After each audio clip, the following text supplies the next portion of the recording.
Hello, আসসালামু আলাইকুম। খুব সুন্দর একটা প্রশ্ন একজন করছে আমাকে কিছুক্ষণ আগে যে, "ভাইয়া ভিটামিন ডির কথা যে বললেন, তো ভিটামিন ডি যদি আমি সানস্ক্রিন ইউজ করে যাই সূর্যে তাহলে কি পাবো কিনা?"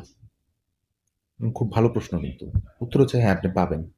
একটু কম অবশ্যই পাবেন, কিন্তু পাবেন। কারণ সানস্ক্রিন ওই আল্ট্রাভায়োলেট বিটা যে বা আল্ট্রাভায়োলেট বি যে রে আছে তার পুরোটাকে আপনার বডিতে অ্যাবজর্ব হতে দিবে না এরকম না, পাবেন কিন্তু একটু কম পাবেন। এবং যারা স্কিন সেন্সিটিভ অথবা যারা চান যে না আমার স্কিনটা বার্ন একটু কম হোক, তারা অবশ্যই সানস্ক্রিন ইউজ করবেন, এটাতে দোষের কিছু নাই।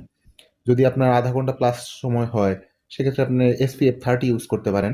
আর যদি হয় যে না আমি 1 ঘন্টার পর ঘন্টা আমার সানে এক্সপোজার হয়, তাহলে সেই ক্ষেত্রে SPF 50 অথবা 50+ আপনি ইউজ করতে পারেন, এবং এতে ক্ষতি তো হবেই না, বরঞ্চ আপনার স্কিনের জন্য ভালোই হবে।